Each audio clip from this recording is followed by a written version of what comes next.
どうも、クピオです。今、出来たてほやほやの RV パークに向かっています。今回の動画なんですけど、日本語音声以外に英語など4カ国語対応しました。YouTube 画面の歯車のようなマークから切り替えられますので、ぜひ試してみてください。RV パーク行く前に海の駅に行きます。道の駅ではありません。珍しい場所です。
うわ、ロケーション抜群ですね。海の駅の目の前、ずらっともうこれ富山湾です。すぐ横なんですけど、これ魚津漁港です。富山湾で採れた新鮮なお魚たくさんありそうです。海の反対側なんですけど、あちら立山連峰ですね。今日は曇ってるんで全貌は見えないんですけど、晴れた日は絶景ですね。ここは魚津といえば蜃気楼見えるんですかね。早速見てみます。さあ、どうでしょうか。見た感じ今日は見えてないですね。あそこにちょっと蜃気楼っぽいのあるんですけど、あれは普通に陸です。ここに蜃気楼の説明書いています。4月から5月と年間で10日から20日程度観測されるようです。やっぱり結構レアなんですね。こんな感じで見えるようです。海の上にすごい神秘的ですよね。こっちにも説明ありますね。温度が違う空間で光が屈折し、風景が実際とは違う形に見える現象のようです。今回は見れなかったですけど、何回かまたここ寄ってチャンスを伺いたいと思います。年間10日から20日なんで、これ見えた人めちゃくちゃラッキーですね。あ、ここになんか鐘ありますね。鳴らしときます。結構大きい音でびっくりしました。それではお目当ての海の駅で新鮮なお魚買います。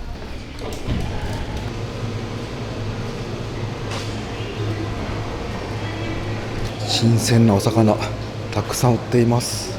タチウオにフクラギ、マダラ、カンパチ、サンマ。うわ、この甘エビ美味しそう。カニも大きいですね。あ、アオリイカもあります。全部魚津さんですね。これさばいてくれるんですかね。あ、すいません、このアオリイカってさばいていただけるんですか。どこまでするの？皮むきまで。そうですね。皮までならしてあげるよ。無料で、このお金で。そしたら刺身ようにすればいい？はい、皮むけばいいのね。はい。これ入れたらね。こうやって今日取れたやつですか？もちろんですよ。新鮮なお魚たちゲットしました。横のショップには富山県名物うなつきビールも売っています。で、こんな感じで冷凍の白エビのお刺身や寒ぶり、今旬じゃないやつも冷凍食品として売られています。これはいいですね。で、この近くにですね、鮮魚店たくさんありますんで、もう少し魚買ってから RV パークに行きます。で、その前に小腹空きましたんで、絶景の海の前でお茶と和菓子だけいただきます。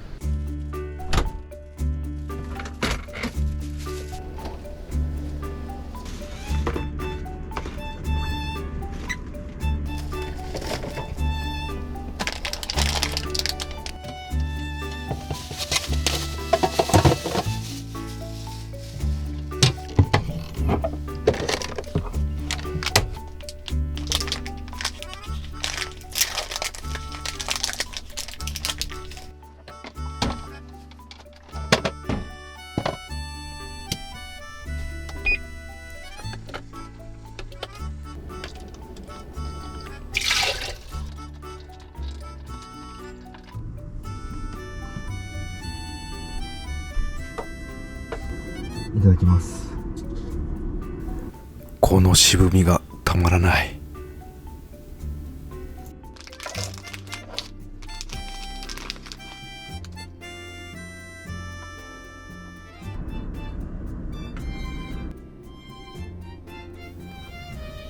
俺は今最高に幸せだ。白あんの甘みを感じつつ日本茶の渋みも味わえる。繰り返されるうまさ。そして何よりこの景色、目の前に広がる富山湾とキャンピングカーの空間が最高に調味料になっている。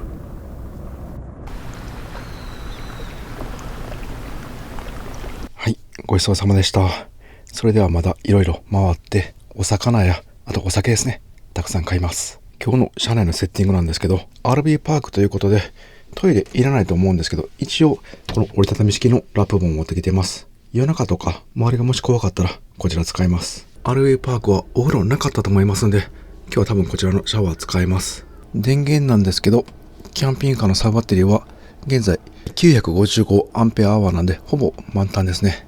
もうそんなに暑くないんですけど、湿度が結構高いんで、この除湿でエアコン使うと思います。生活用水タンクは満タン67リッター現在入っています。でこの大きいテレビ、キャンピングカー購入した時についていたんですけど、しばらく撮っていましたが今回つけました。というのもですね、 RV パーク結構早く着きますんで時間がたっぷりあります。なので新鮮なお魚いただきながら、あとはこのゲームして過ごします。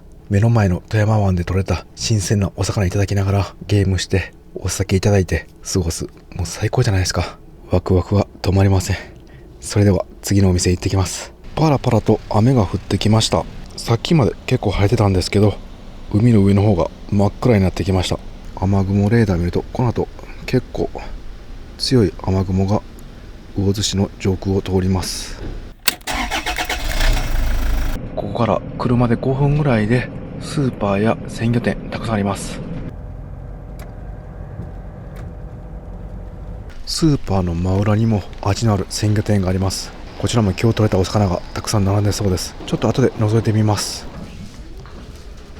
さらに新鮮なお魚追加しました。いやもう本当楽しみでしかありません。それでは RV パークへ行きます。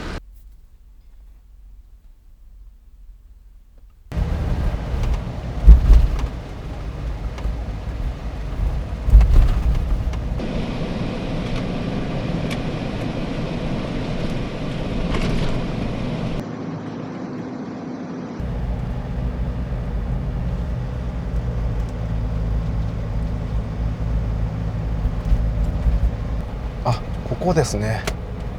うわ、めちゃくちゃロケーションいいですねこれ。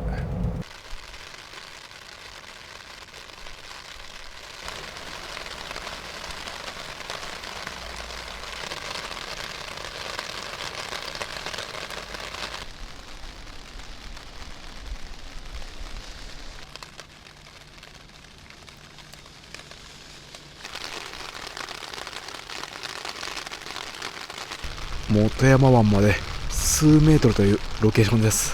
海岸は砂浜ではないんですけど歩けるようになっています。これ晴れていたら景色すごそうですね。ただ雨でも結構情緒あるんで自分は嫌いじゃないです。こんな感じですぐ横は道路通っていますんで、結構車の走行音はします。ただ夜中になるとあんまり走らないところなんで夜は静かだと思います。あちら側がカフェで、その横カフェの駐車場があります。でそのすぐ横が、ここが RV パークの駐車場になります。で今回他のお客さんいなくて従業員の方の車だけあります。で駐車場が2台分で1つの枠みたいな感じになります。料金は2750円、チェックインは1時からチェックアウトは10時です。で予約方法なんですけど、電話ではなくてメールでもなくてウェブ予約になります。こちらの駐車枠なんですけど、一つが 2m×5m の一般の駐車枠になります。で自分のキャンピングカー1520が長さ 5m12 で12センチオーバーします。一応店員さんに聞いたら問題ないということでした。駐車場は傾斜少しあります。道路側に下がっている感じになります。でこの後ろ側ですね、こちらも少し下がっています。雨が自然に排水溝に流れる形状になっています。運転席に取り付けた水平器、こちらも泡が移動していて水平じゃないのが分かります。一応もう一箇所ここにも取り付けてます。この泡が真ん中だったら水平という感じになります。これは Amazon で売っていた小型の水平器です。こちらとでこのパテですね、これエアコンなどの配管で使われるパテです。こんな感じで水液の下にこのパテを入れています。なので平行の場所になった時にこれで簡単に調整ができます。このカムロード、水液取り付ける場所、平行な平らな場所がないんですよね。なので結構どこも湾曲しています。でこのパテは粘土みたいな感じなんで簡単に取り外すことができます。多分自分はそんなに気にならないレベルだと思うんですけど、もし座ってみて気になったら1逆にします。 RV パークのすぐ横にはおしゃれなカフェ空間があります。ちょっと行ってみます。お、すごい、海が見えるブランコあります。こちらはなんかおしゃれなソファーがありますね。今日は雨でびしょびしょです。綺麗なシンクが2つあります。ゴミはこちらで捨てることができます。綺麗なトイレも完備されています。ただシャワーはありませんので今日はキャンピングカーのシャワーを使います。電気がいくつかあるんですけど夜8時に全てがもう消えるそうです。カフェが5時半に営業終わるみたいなんですけど、それが終わるとここも柵するようなんで、もし出られる場合は自分で柵外してまたつけてくださいとおっしゃっていました。今は絶景でかなりいいロケーションなんですけど、夜照明少なそうなんで結構怖くなるかもしれません。そして無人になりますんで、ちょっと怖そうだったらもうトイレはキャンピングカーを使用します。で今もかなり雨降ってるんですけど、この後ですね、すごい雨雲が来ます。これは結構降りそうですね。それでは車内で引きこもります。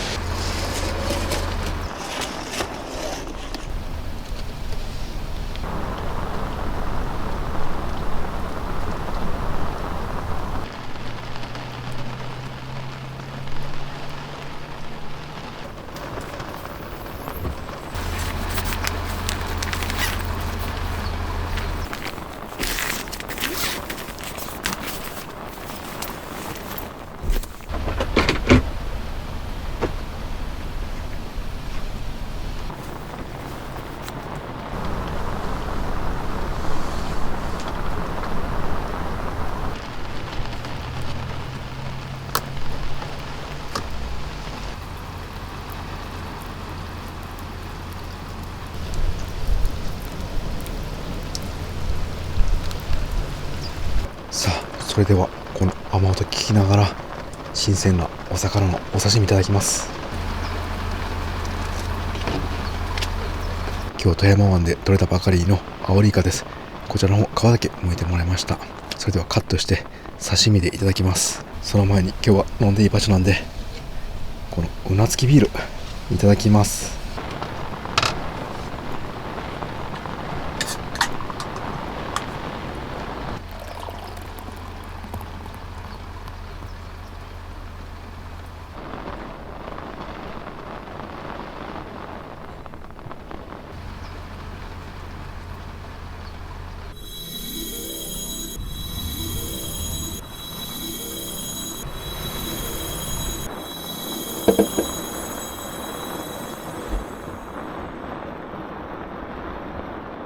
ビール飲んで目が覚めたんでさばいていきます。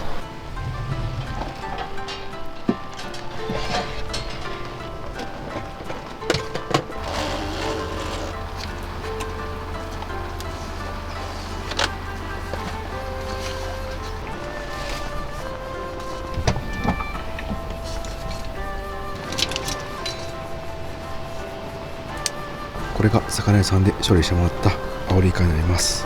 なんかおばちゃんによるとこれ半分に切ってこう切ると刺身で食べれるよということです。でこっちの方ですね、ゲソとかこれもまた美味しいんですよね。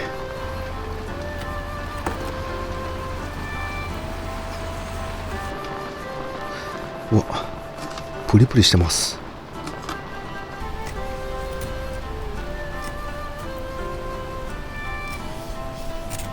ゲソの方も食べやすいように切って、ちょっとまた違う料理でいただきます。刺身でも少し食べます。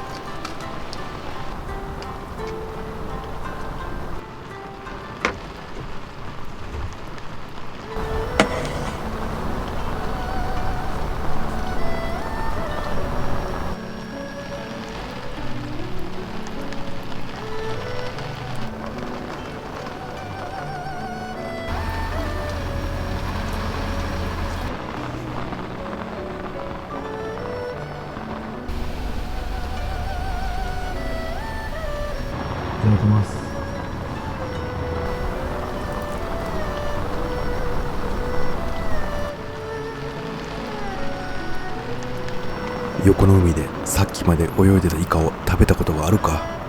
ゲソの吸盤が下に吸い付く。そして身はコリコリ。ここのイカは食べる価値がある。そしてビール。次はヒラメ行ってみよう。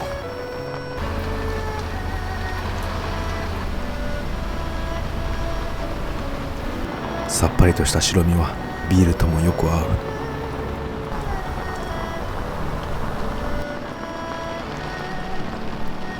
こんなに味の濃いバイ貝は初めてだ。少し癖はあるがコリコリ食感がやみつきになりそう。次は一番楽しみにしていたベニズワイガニ。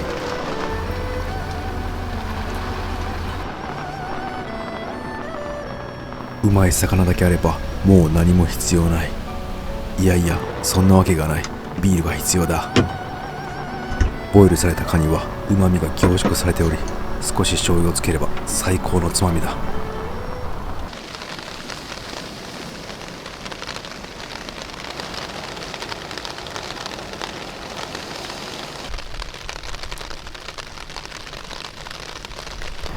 ごちそうさまでした。いや、満足しました。ちょっと日も暮れてきましたね。それではゲームしてしばらく過ごします。使用するゲームなんですけど、任天堂スイッチです。こちらテレビの外部入力 HDMI に接続しています。でこのテレビ結構大きくて、キャンピングカーで結構揺れますよね。でこのテレビ大丈夫なのかなと思いますよね。でここに固定されています。このバネみたいな感じのやつで、ここ1箇所、ここ2箇所、スプリングで固定されています。なのである程度揺れても衝撃をバネが吸収してくれます。でこういった角ですね、当たるところはこのクッション貼っています。でこんな感じで移動するんですけど、これはなんかテレビのアームっていうんですかね、こういうので固定されています。これ可動式です。コンセント関係はこのテレビの裏にあります。ここですね。でサブバッテリーの DC から AC に変換してくれるインバーター、こちら電源をして、これで AC コンセント、家庭用クーラーとかも全部使えます。で電源つけます。はい、スイッチの画面になりました。MotoGP バイクのレースのゲームやっていきます。これね、結構面白いんですよね。すごいリアルな映像で自分が運転しているような感覚になります。僕らの世代、4、50代の方にはたまらないレプリカバイクなんです。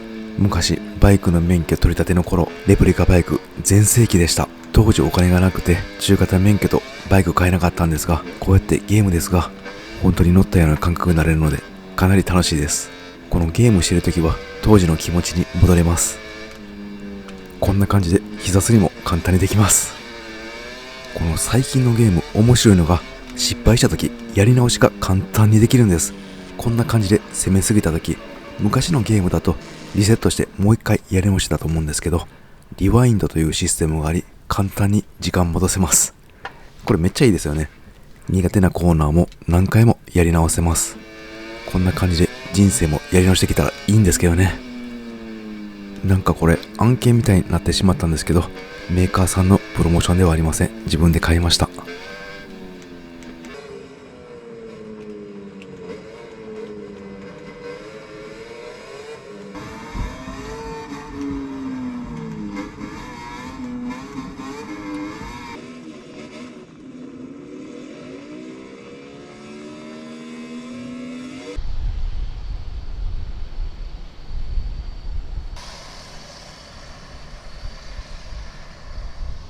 いや、面白かった。この車内でゲームするのめちゃくちゃ楽しいですね。気がつけば3時間も経っていました。さあ、それでは晩ご飯食べるかお風呂行くかなんですけど、もうちょっとお酒も飲んでしまって、ここのアルベバクお風呂ないんで、このキャンピングカーのシャワー使います。まずはこのマルチルームにある折りたたみ式のラップボン、こちら片付けます。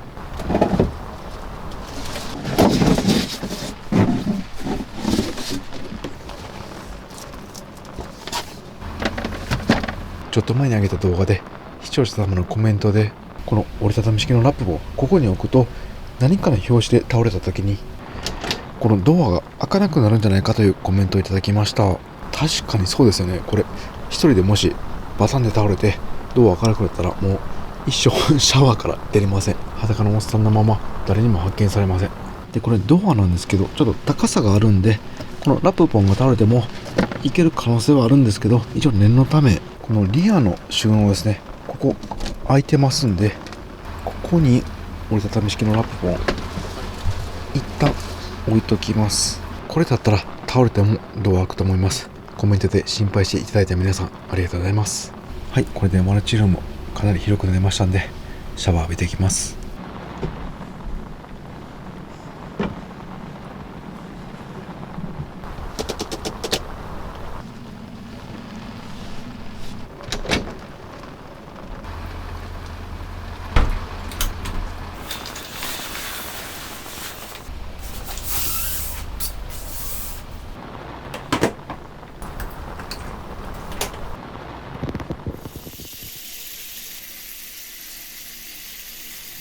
さっぱりしました。それではあとはこのマルチルームの換気して乾かします。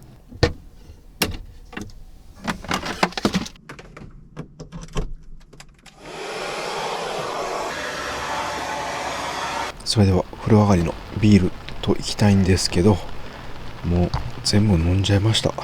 なんでおとなしく水飲んできます。またゲームしたくなってきたんですけど、ここは抑えて晩ご飯いただきます。この新鮮なイカまだ残ってますんで、こちらで焼きそば作ります。これすっごい太い麺ありました。これで焼きそば作ったら美味しそうですね。でイカと、あとはこの明太子もありましたんで、明太イカ焼きそばにします。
もう海の匂いがすごいです。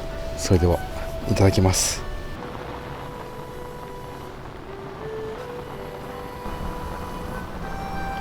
うまい焼きそばにルールなんて必要ない。ただ食べたいものをぶち込むだけでいい。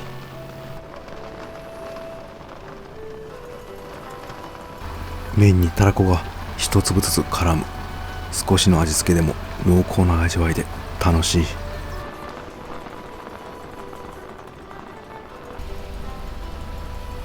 新鮮なイカは焼いてもプリプリだ。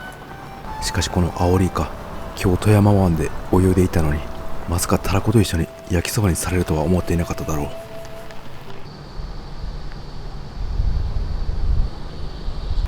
ごちそうさまでした。お腹いっぱいになりました。それでは片付けて歯磨きして、ここベッド展開して、もう寝そべりながら最後ゲーミングベッド車中泊モードにします。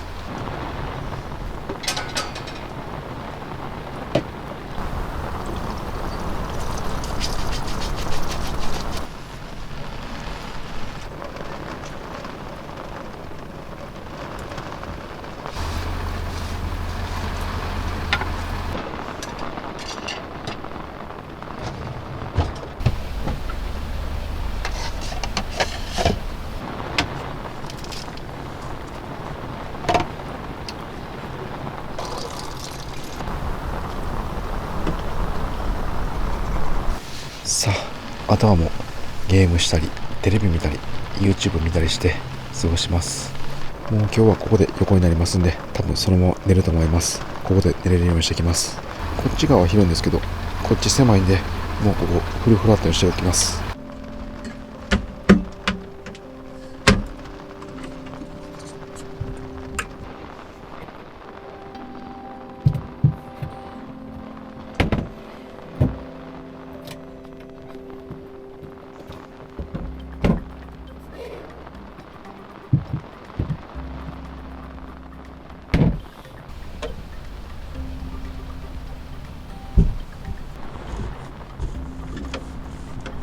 はい、完成しました。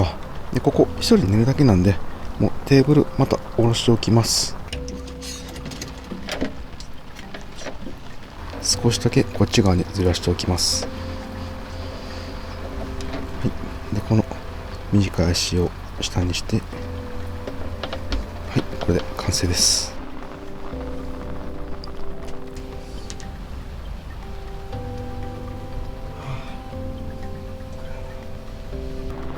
いいですね。これはまさにゲーミングベッドですね。テレビもすぐ見えるし、ゲームもできる。で、手伸ばしたらすぐ届く。最高です。ちょっと背もたれだけ欲しいんで、この枕にこうしときます。あ、これで完璧です。さあ、それではゲームしたいんですけど、もう多分寝落ちしそうです。先明日の夜だけ朝アイスコーヒー飲みたいんで、氷冷やしときます。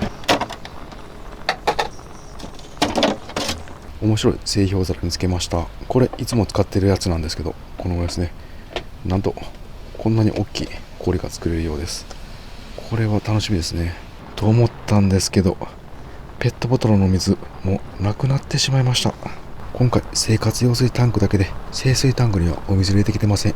しかもこの生活用水タンクはおとついぐらいに入れたやつなんで、ちょっとこれ井戸水っていうのもあるんですけど、常温で時間経ちすぎてるんで飲むのもやめておきます。なのでちょっと明日はもうアイスコーヒーやめておきます。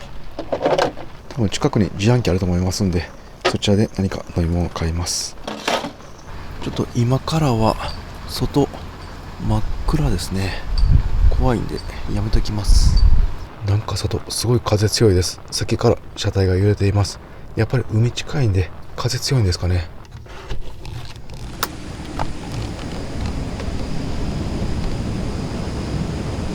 もう辺りは漆黒の闇で風の音だけ聞こえます。こういった環境の中でもこのキャンピングカーは家のようで本当に安心感あります。さあ、それでは一ゲームして眠ります。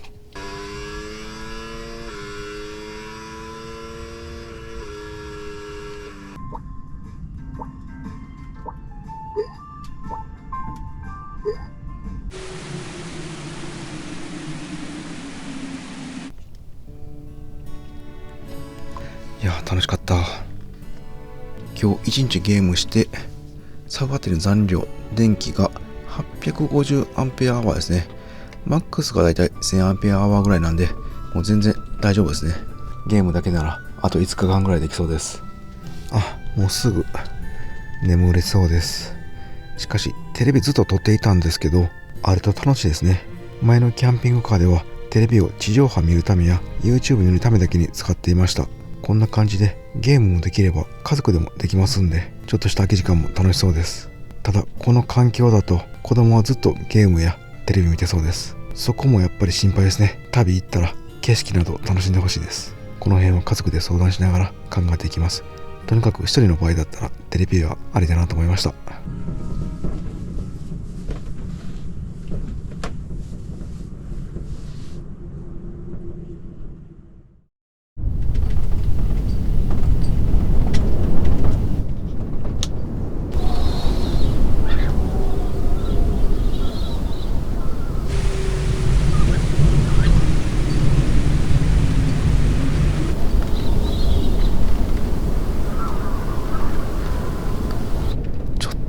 風がすごくて、今車が揺れててちょっと怖いですね。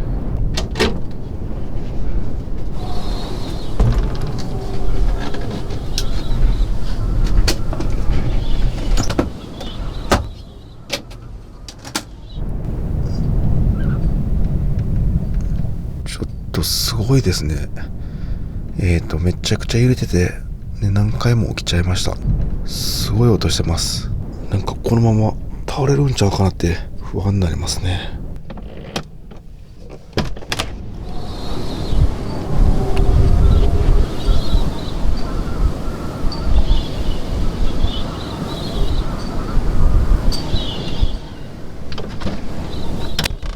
なんか台風以上の風でした。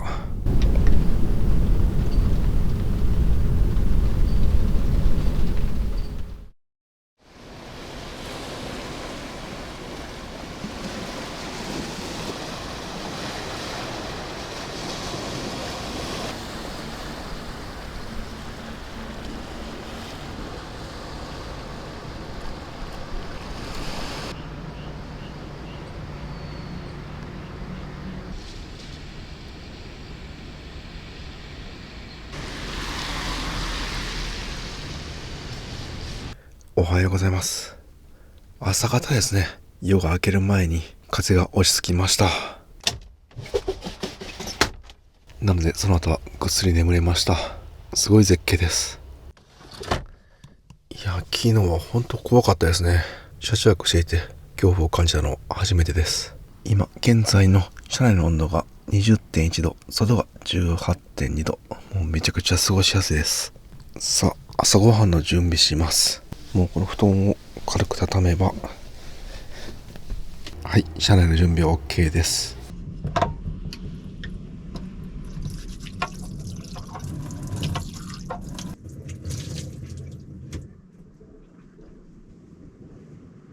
昨日鮮魚店で買った新鮮なお魚やカニありますんで、そちらで炊き込みご飯作ります。無洗米があります。これですね。お水がないので RV パークのお水汲んできます。雨は小粒になっています。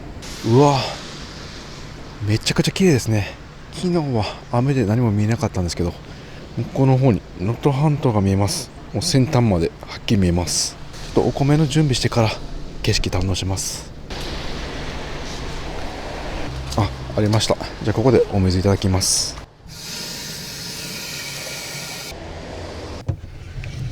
今日はフライパンでお米炊きます。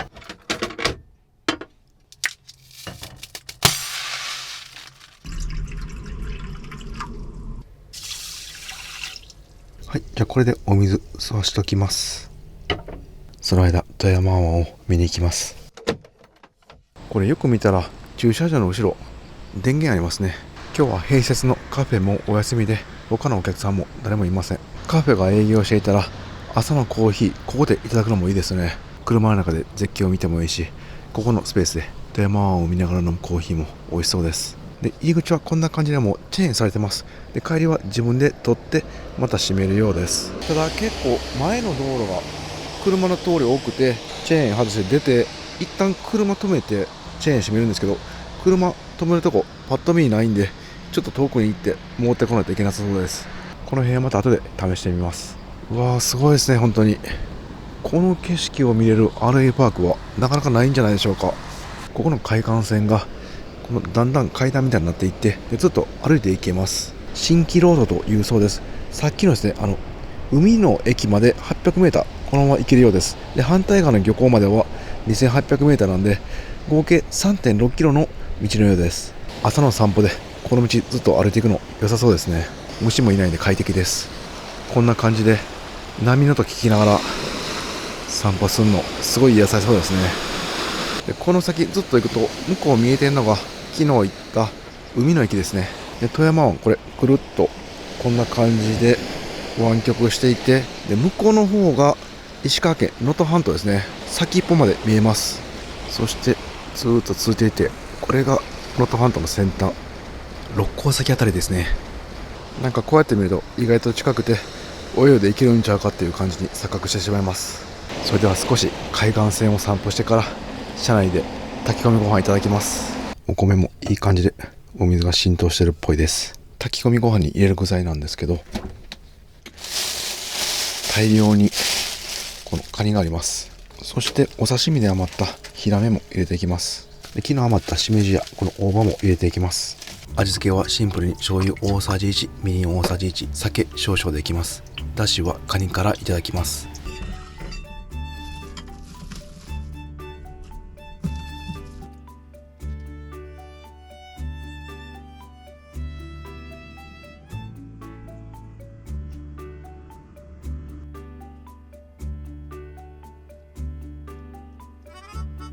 かなり豪華になりました。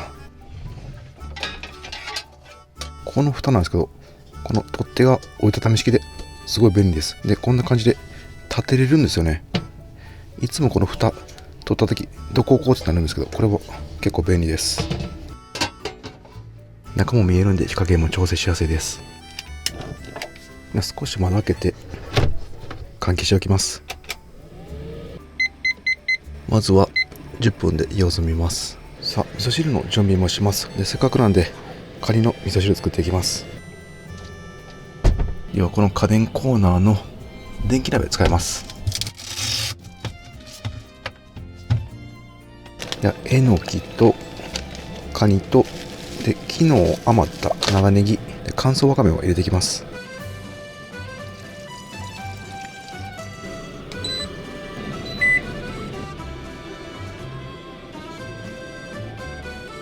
沸騰してきたんで弱火に変えます。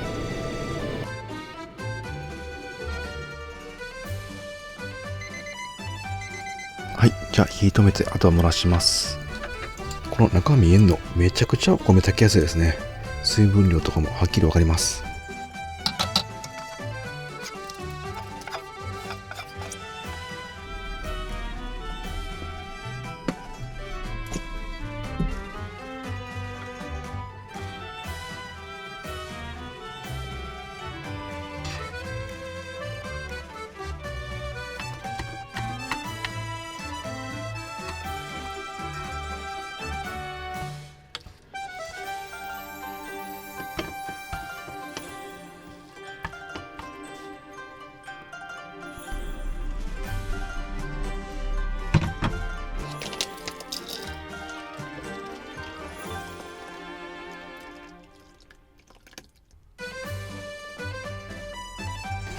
いい感じにご飯が炊けました。水分もちょうどいい感じです。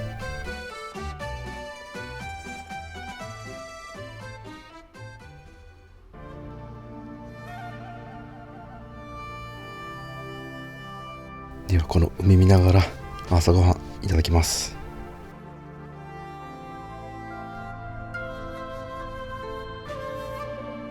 うわ、カニの旨味がご飯一粒一粒全部詰まってます。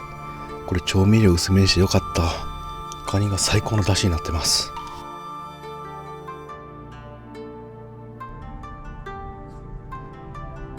このしそがまたいいアクセントになってカニ飯に爽やかな香りも同時に味わえます。しそはもうあればあるほどいいですね。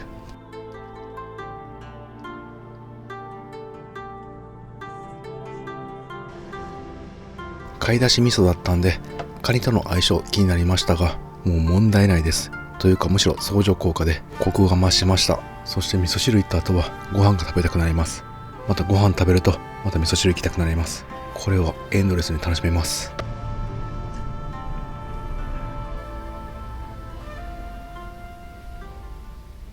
ごちそうさまでした。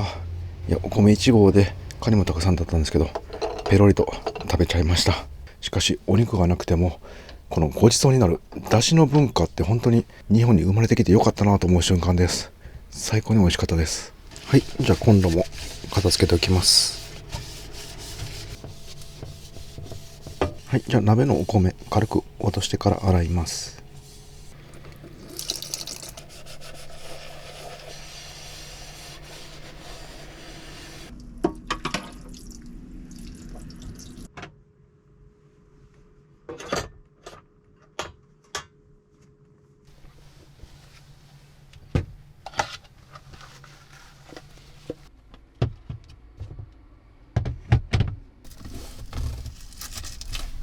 はい、今回のバッテリー残量なんですけど806アンペアアワーですね。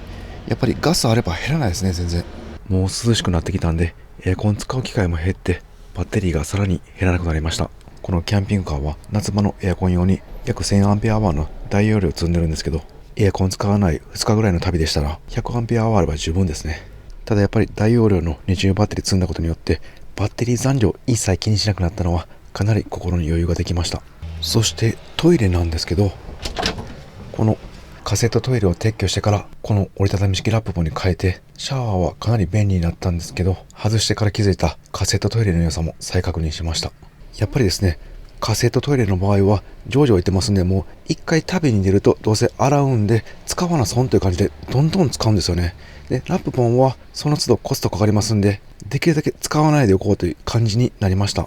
そうなるのは当たり前なんですけど、やっぱりキャンピングカーにおいていつでも気軽にトイレできるっていうのはかなりメリットだと感じました。なんかほんと家のように使えるって感じでしたね。カセットトイレはいつでも常時使えるカセットトイレか、できるだけ使わないでおこうと思うトイレかは旅に行く場所や車中泊するスポットの選択も変わってきます。自分はトイレかなり重視しますんで、やはりいつでも気軽に使えるトイレを目指したいですね。なのでラップポンのコストがもっと下がってくれるか、ラップポンの全自動トイレですね、あれがコンパクトになってくれたらかなり理想になると思います。やっぱりこの折りたたみラップポンは分かっていましたが、毎回手動でこれはめて、手動で圧着します。なのでその手間とコストを考えてできるだけ外のトイレを使うようになりました。やっぱりキャンピングカーのトイレは実際に全部使ってみてから判断しないとわからないですね。でこれからもいろいろトイレ研究していきます。はい、ここの RV パークゴミ出せますんで捨ててきます。カンカンはこっち捨てれるようです。昨日楽しくて6本も飲んじゃいました。6本あったらね足りるかと思ったんですけど、やっぱ足りなかったですね。もうちょっと飲みたかったです。ちょっとお酒残っていたらもうちょっと仮眠しようかと思ったんですけど、さっき測ったら残ってなかったんで、もうこのまま出発します。やっぱりゴミ出せって水道を使えるのはありがたいですね。そしてこちらの電源ですね、なんとこちらも無料で使えるようです。お風呂やシャワーはないんですけど、全て込みで2750円なんでなかなかいいんじゃないでしょうか。で自分の敷地内でしたらテーブルも出していいそうです。そして何よりもしかしたら蜃気楼が見える可能性があるっていうのはすごいロマンですね。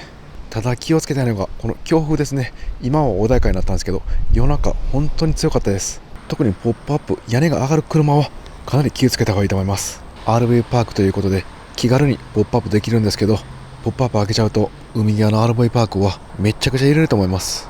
ちょっと前にですね、軽キャンピングカーでポップアップ開けて夫婦2人で車中泊した動画を上げたんですけど、その時も海沿いだったんですね。それすごい揺れて本当怖かったです。そこだけ注意すれば近くの海の駅で新鮮なお魚買ってそのままキャンピングカーで食べて車中泊できるっていう最高のスポットです。やっぱりですね、現地のお魚買ってその場で食べるっていうのはもう本当旅の醍醐味、車中泊の醍醐味全て詰まってます。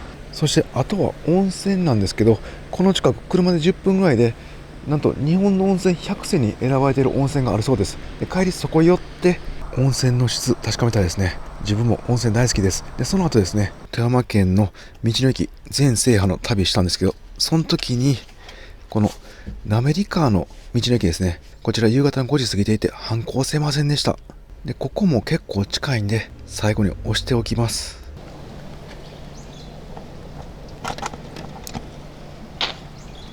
ここどこに車止めましょうかね。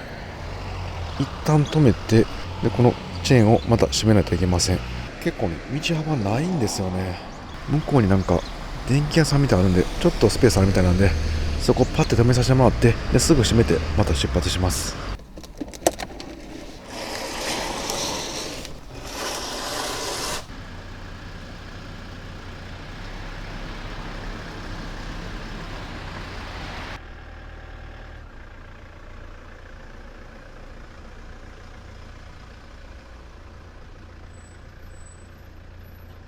はい、ありがとうございました。とやってまた持ってくるんですけど、はい、これで OK ですね。ありがとうございました。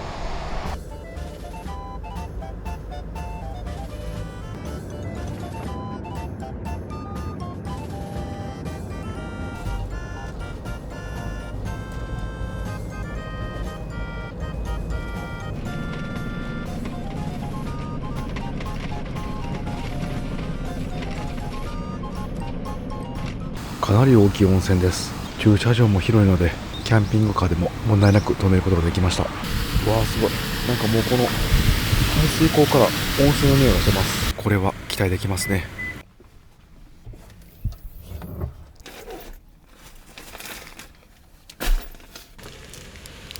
書いてますね。日本の温泉100選。ここが日帰り温泉のようです。料金が1300円です。ちょっと高いですね。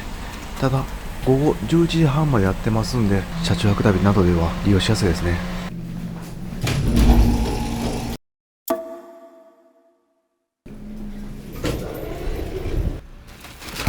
JAF のアプリ提示で1300円が1000円になりました。 ETC カードでも1000円に割引されます。ここの温泉、富山県の中でもかなり上位じゃないでしょうか。めちゃくちゃ良かったです。一見小さそうなんですけど、中に入ると立山連峰を彷彿とさせる大きい岩がたくさん積み上げられていて圧巻でした。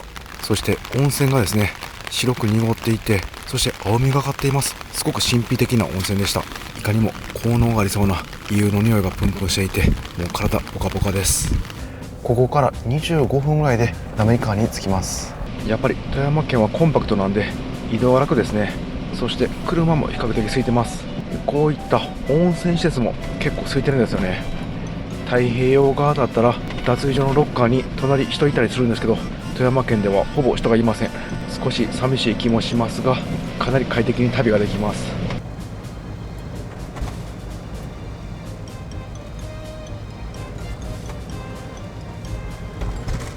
はい、到着しました。それでは早速このスタンプラリーの反抗をしていきます。なんか電気ついてないですね。あれ、閉まってる閉まってる閉まってる。5時までやってるはずなんですけどね。あ、今日火曜日か。今日火曜日ですね。でも火曜日休みの時はホタルイカミュージアム入り口付近にスタンプがあります。あ、よかった。ちょっと行ってきます。向こうの施設ですね。ちょっと行ってきます。なんかやってる雰囲気しないですね。ここも火曜日休館って書いてます。スタンプだけ押せますかね。あれ、入れないですね。なんてことでしょうか。来たんですがまたスタンプ押せませんでした。残念です。しょうがないですね。また今度ですね、滑川市通るときこの道の駅寄ってスタンプを押します。これ同じ県だからすぐ来れるんですけど、違う県でスタンプラリーやってる方は結構集めるの大変ですね。でも自分も違う県のスタンプも集めて全国の道の駅制覇してみたいです。ご視聴ありがとうございました。